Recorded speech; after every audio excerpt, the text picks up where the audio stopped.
Hi guys, ఈ వీడియోలో షైతాన్ and was movie endings గురించి డిస్కస్ చేద్దాం. ఏ ఎండింగ్ బాగుందో పక్కన పెడితే రెండింటికి డిఫరెన్స్ ఏమున్నాయో చూద్దాం. ఫస్ట్ షైతాన్ ఎండింగ్ గురించి మాట్లాడతాం. షైతాన్ ప్రీ క్లైమాక్స్లో కబీర్ కూతురు జాన్వీని వనరాజ్ అదే మాధవన్ తీసుకెళ్తాడు. జాన్వీ మొబైల్లో కబీర్ లైవ్ లొకేషన్ ఆన్ చేసి తన ఫ్రెండ్ నంబర్కి సెండ్ చేస్తాడు.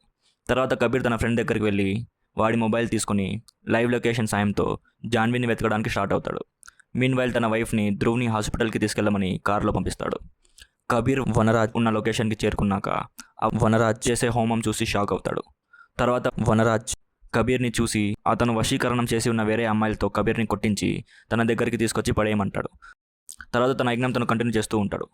తన యజ్ఞం ఎండింగ్కి వచ్చేసరికి కబీర్ అక్కడే ఉన్న ఒక ఫైర్ స్టిక్ తీసుకొని వనరాజ్ని కొట్టి తన చేతిలో ఆల్రెడీ పొడిచి ఉన్న కత్తితో వనజ్ టంగ్ని కట్ చేస్తాడు. ఆ సినిమా మధ్యలో అతను కొడుకు ధ్రువ్ సాయంతో వనజ్ వాయిస్ రికార్డ్ చేసిన ప్లే చేసి అక్కడ ఉన్న గర్ల్స్ అందరినీ నార్మల్ చేస్తాడు. తర్వాత సీన్ డైరెక్ట్గా హాస్పిటల్కి కట్ అవుతుంది. అక్కడ కబీర్, తన వైఫ్, ధ్రువ్ అందరూ ఉంటారు.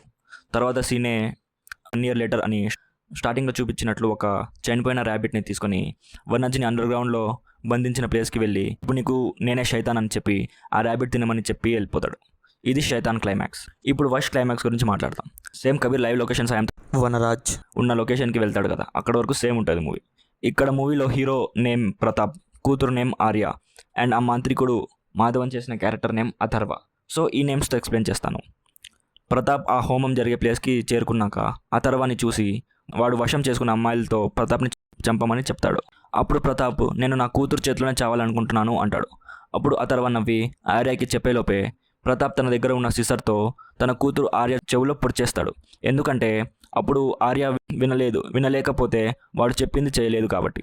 తర్వాత ప్రతాప్ సడన్గా అథర్వని కొట్టి వాడి టంగ్ని బయటికి లాగి కట్ చేస్తాడు. తర్వాత సీన్ కట్ అయ్యి సేమ్ శైతాన్లో 1 year later అని వస్తుంది కదా, అక్కడికి వెళ్తుంది. చనిపోయిన ర్యాబిట్ని తీసుకొని అథర్వాన్ని బంధించిన ప్లేస్కి వెళ్ళి ఆ ర్యాబిట్ వాడికి ఇచ్చి రిటర్న్ వస్తాడు. అక్కడ ప్రతాప్ కూతురు ఆర్య ఉంటుంది. తను నవ్వుతూ ఉంటుంది. అక్కడ Pratap wife and son photo ఉంటుంది. దీన్ని బట్టి మనం అర్థం చేసుకోవాల్సింది ఏంటంటే ఆ రోజు నైట్ ప్రతాప్ వైఫ్ని తన సన్ని కార్లో హాస్పిటల్కి పంపించినప్పుడు యాక్సిడెంట్ అయ్యి వాళ్ళు చనిపోయారు అని. అండ్ మూవీ ఎండింగ్లో ఆర్య నవ్వుతూ ఉంటుంది. అంటే తనని వశీకరణం చేసింది ఇంకా పోలేదు. ఇది వష్ ఎండింగ్. ఇక్కడ ఎండింగ్ చేంజ్ చేయడానికి మెయిన్ రీజన్ హ్యాపీ ఎండింగ్ ఇవ్వడానికి. ఎందుకంటే హిందీ మూవీస్ మార్కెట్ గుజరాతీ మూవీస్కి ఉన్న మార్కెట్ కంటే చాలా చాలా ఎక్కువ. అండ్ సాడ్ ఎండింగ్ ఇస్తే చాలామందికి నచ్చదు. ఎండింగ్ ఏదైనా మీరు రెండిట్లో ఏ మూవీ చూసినా ఎక్స్పీరియన్స్ ఇంపాక్ట్ మాత్రం సేమ్ ఉంటుంది. బట్ శైతాన్ మూవీలో విజువల్స్ అండ్ ప్రొడక్షన్ వాల్యూస్ చాలా హైగా ఉంటాయి. సేమ్ ఇలాగే మన ట్యాగూర్ మూవీ ఎండింగ్ కూడా చేంజ్ చేశారు. ఫ్యాన్స్కి నచ్చదు అండ్ నెగిటివ్ ఇంపాక్ట్ వస్తుందేమో అని. ఈ రెండు ఎండింగ్స్లో ఏది నచ్చిందో కామెంట్ చేసి చెప్పండి. నాకైతే పర్సనల్గా సాడ్ ఎండింగ్స్ అంటే ఇష్టం. ఎందుకంటే మూవీకి ఇంపాక్ట్ పెరుగుతుంది. అండ్ రియల్ లైఫ్లో హ్యాపీ ఎండింగ్స్ కంటే సాడ్ ఎండింగ్స్ ఎక్కువ ఉంటాయి. సో ఈ వీడియోకి ఇంతే. వాచ్ లిస్ట్ ఛానల్ని సబ్స్క్రైబ్ చేసి బెల్ నోటిఫికేషన్ ఆన్ చేసుకోండి. Thank you for watching. Bye bye, take care, జై హింద్.